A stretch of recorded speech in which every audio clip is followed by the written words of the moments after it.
नमस्कार दोस्तों, मेरा नाम है प्रदीप चौहान। बात समझनी है तो पूरी सुननी होगी।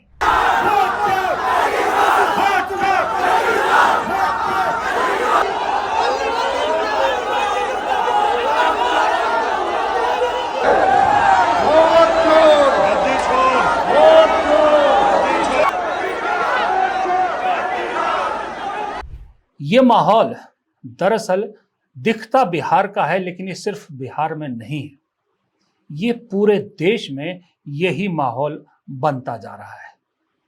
ये जो मैंने लिखा है ना कि एक सफेद टी शर्ट भगवा पर भारी, ये क्यों लिखा आप जानते हैं? जानना चाहते हैं, समझना चाहते हैं? तो सुनिए। झूठ दिन में 5 बार कपड़े बदलकर भी घबराया हुआ है। झूठ दिन में 5 बार कपड़े बदलकर भी घबराया हुआ है। और एक हमारा सच है जो सिर्फ एक टी शर्ट में छाया हुआ है।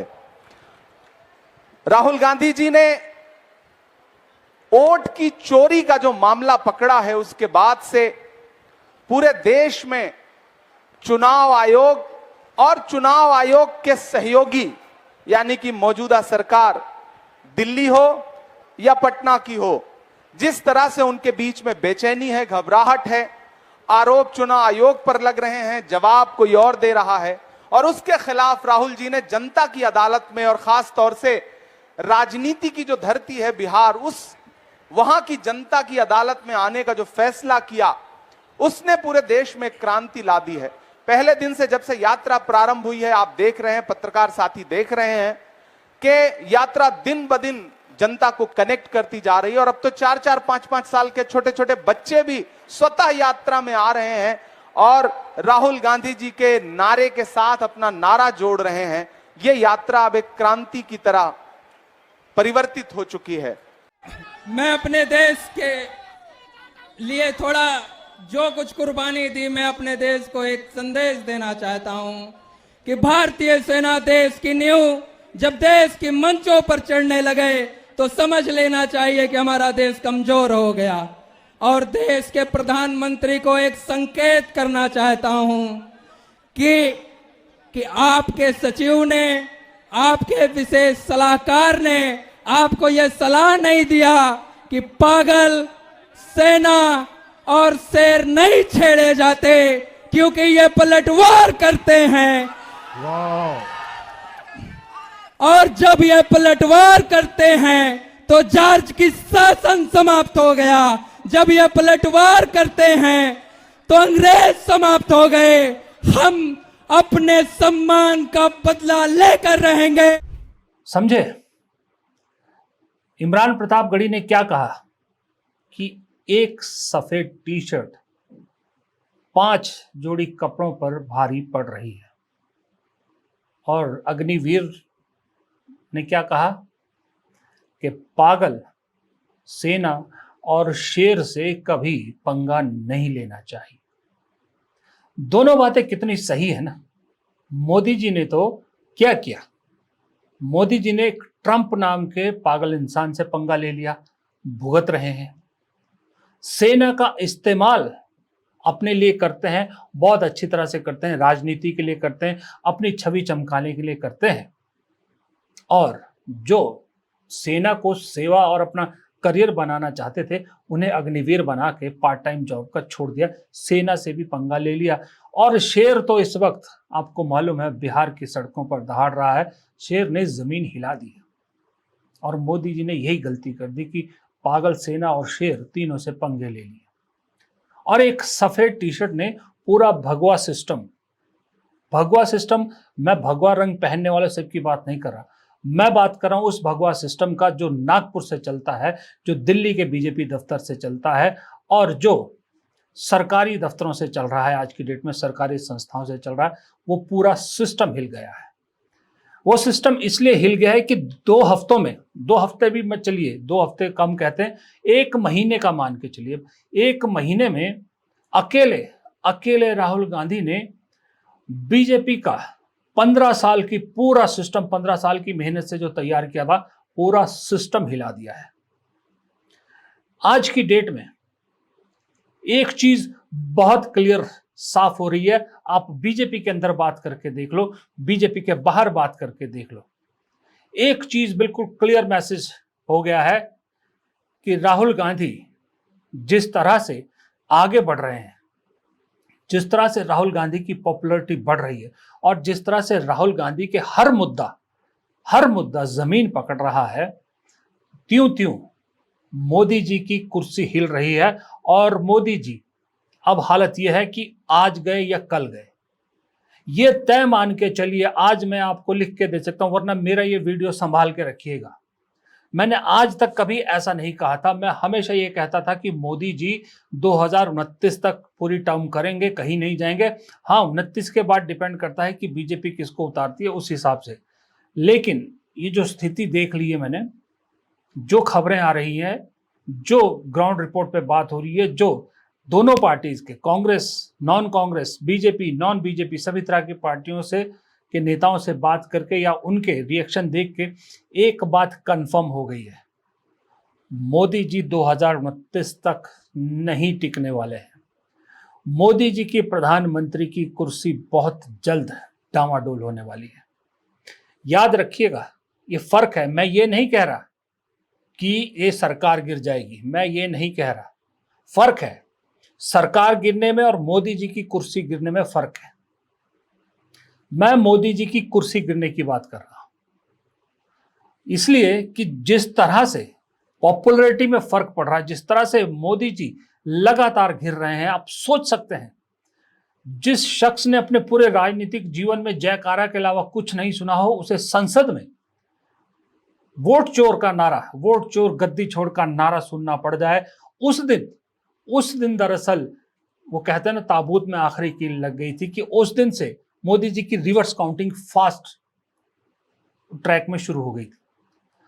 अब बीजेपी के अंदर भी ये सोच, संघ के अंदर भी ये सोच पनपने लगी है कि अगर इसी तरह से, जिस तरह से इस 2025 में आए दिन मोदी जी अंतर्राष्ट्रीय से लेकर देसी तक हर जगह घिर रहे हैं, हर जगह मोदी जी की भद पिट रही है, हर जगह मोदी जी पे सवाल उठ रहे हैं, हर जगह मोदी जी के पत्ते उल्टे पड़ रहे हैं, तो बीजेपी भी, आवाज बीजेपी के अंदर से उठेगी कि अब हमें चेहरा बदलना पड़ेगा। अक्सर मोदी जी प्रदेशों के मुख्यमंत्रियों का चेहरा बदलते हैं, लेकिन वक्त बहुत जल्द आएगा जब वो आवाजें मोदी जी के खिलाफ भी संघ और बीजेपी में उठेगी और चेहरा बदलने की कवायद शुरू हो जाएगी, मांग शुरू हो जाएगी। क्या उसी से बचने के लिए मोदी जी वो बिल लाए थे ताकि अपने ही मुख्यमंत्रियों को डरा के रखा जा सके, या वो बिल अमित शाह इस उम्मीद में लाए हैं कि अब कुर्सी जाने वाली है, कुर्सी पे दावा ठोकना है, कल को मैं प्रधानमंत्री बनूंगा तो अपने आसपास या अपने खिलाफ उठने वाली आवाजों को अभी से दबा के रखूं?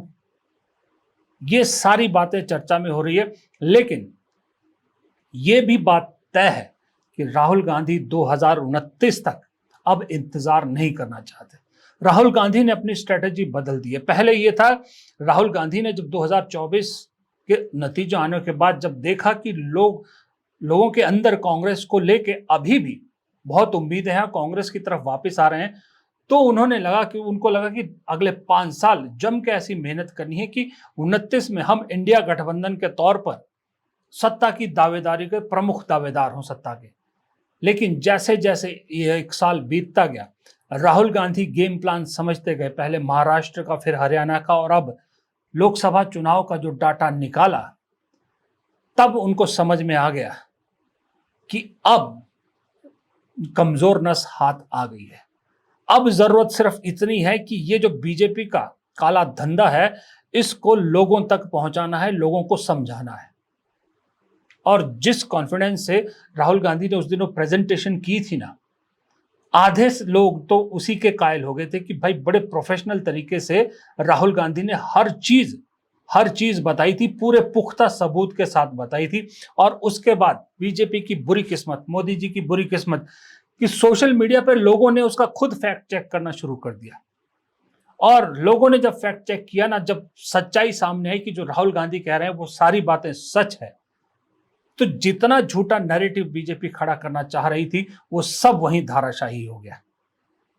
आज की डेट में आप देखिए, जो राहुल गांधी ने नारा दिया है, वोट चोर गद्दी छोड़, इसके खिलाफ सत्ताधारी पक्ष या उनके सहयोगियों की तरफ से कोई आवाज उठ रही है?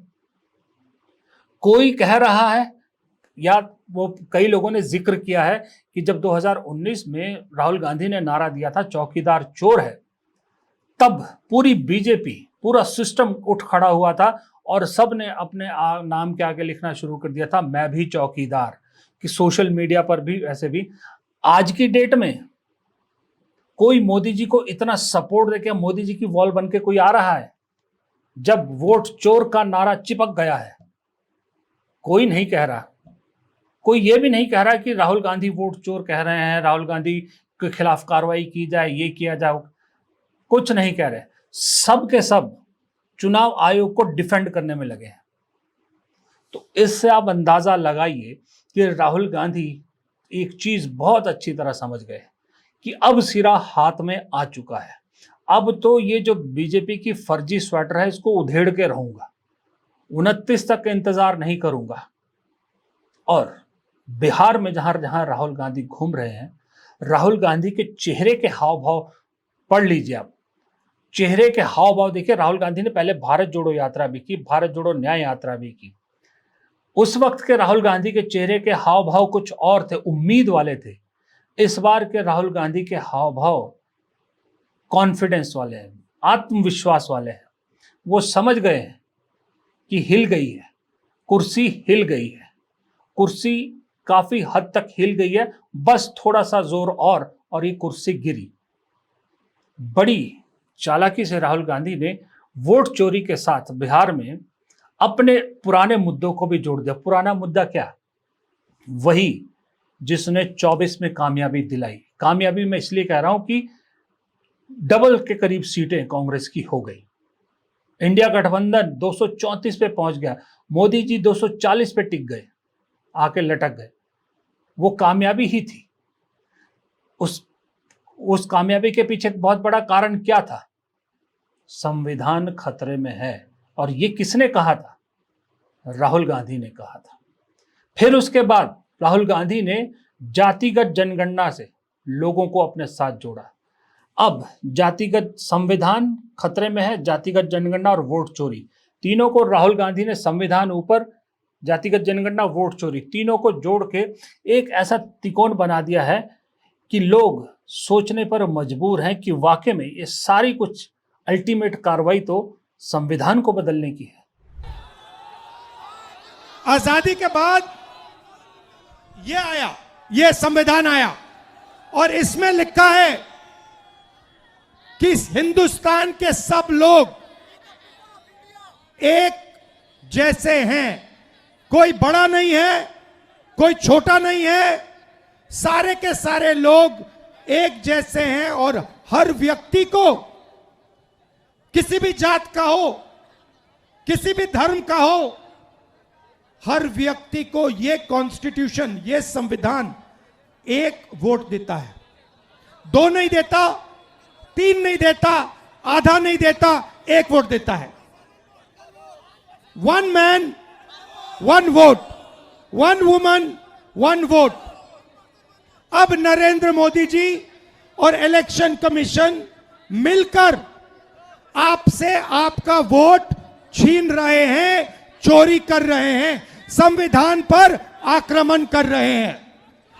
अब राहुल गांधी इस बिहार की यात्रा को, वोटर अधिकार यात्रा को कैसे एक अपॉर्चुनिटी के रूप में ले रहे, कैसे वो समझ गए कि ये ऐलान कर दिया है, इसका अंदाजा आप इस चीज से भी लगा सकते हैं कि कांग्रेस ने अपने जितने एमपीज हैं, जितने एआईसीसी के बड़े नेता हैं, जितने मुख्यमंत्री हैं, सबको हुक्म दे दिया है कि सब बिहार पहुंचे। अब सोचिए आप, सारे एमपी, सारे सीडब्ल्यूसी के मेंबर, सारे मुख्यमंत्री, उप मुख्यमंत्री बिहार पहुंचेंगे, कांग्रेस में उस यात्रा में राहुल गांधी के साथ खड़े होंगे। क्योंकि अभी तक ये बहुत तारीफ की बात है कि तेजस्वी यादव और उनकी पार्टी इस यात्रा में पुरजोर तरीके से शामिल हो रही है। अभी तक उनके कंधों पर चल रही थी, लेकिन राहुल गांधी ये जानते हैं कि ये सिर्फ यात्रा नहीं है, इस यात्रा के जरिए संगठन को मजबूत करना है और संदेश देना है। पूरी लीडरशिप को बुला लिया है। साथ में इंडिया गठबंधन के सभी प्रमुख नेता राहुल गांधी की इस यात्रा में शामिल होने वाले, स्टालिन शामिल होने वाले, अखिलेश यादव शामिल होने वाले हैं, वो झारखंड मुक्ति में हेमंत सोरेन शामिल होने वाले हैं, शिवसेना से उद्धव ठाकरे शिवसेना से शामिल होने वाले, एनसीपी से शामिल होने वाले हैं।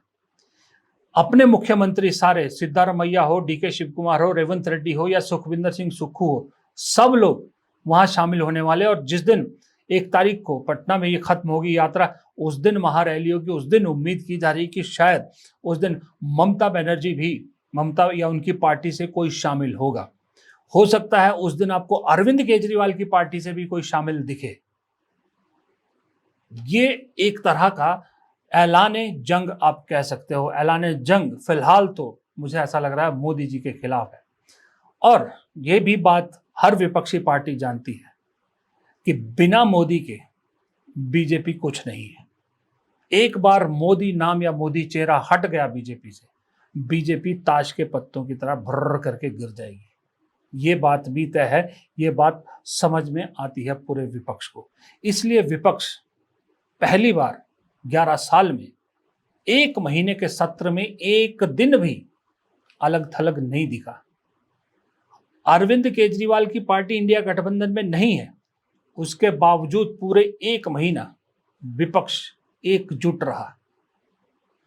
विपक्ष एकजुट रहा, हमला एकजुट किया, तगड़ा हमला किया। 300 सांसद मार्च करने की कोशिश करते हैं चुनाव आयोग की तरफ, लेकिन उन्हें पुलिस डिटेन कर लेती है। देश की मीडिया तो कवर नहीं करती, लेकिन अंतर्राष्ट्रीय सुर्खियां बन जाती है। अंतर्राष्ट्रीय मीडिया में खूब खबरें बनती है। अखिलेश यादव बैरिकेड कूदते नजर आते हैं। सब अपना अपना स्कोर करे बेशक, लेकिन एक मैसेज तो चला गया था उस दिन, पूरे विश्व में चला गया था कि भारत में इस वक्त मोदी जी के खिलाफ पूरा विपक्ष एकजुट हो चुका है। अंतर्राष्ट्रीय स्तर पर मोदी जी की छवि कितनी कमजोर हुई है ये बताने की जरूरत नहीं है कि आज की डेट में ट्रंप कैसे मोदी जी की लगातार बेइज्जती कर रहा है, सबको मालूम है।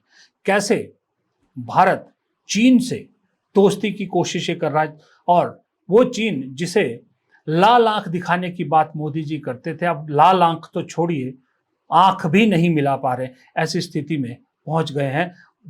बड़े जोरों शोरों से चाइनीज एप्स बंद की थी, सुना है अब वो टिकटॉक टकटॉक टाइप सारी एप्स खुल रही हैं, खुलने वाली हैं जल्दी। चलो रशिया तो माना, रशिया पहले से दोस्त था, पुराना मित्र था, वो मित्रता खोनी नहीं चाहिए, वो वापस चाहिए। लेकिन अपने कहे शब्दों पर वापस लौटने पर मजबूर हो गए मोदी जी, जो चीन के बारे में उन्होंने कहे थे। अपने दोस्त खासम खास अडानी और अंबानी की बीच की लड़ाई में किसकी बेइज्जती हो रही है? मोदी जी और उनकी विदेश नीति की। किस तरह की खबरें आ रही हैं कि कैसे अडानी और अंबानी के बीच में एक फ्यूड खड़ा हो गया है रूस से आने वाले तेल को लेकर।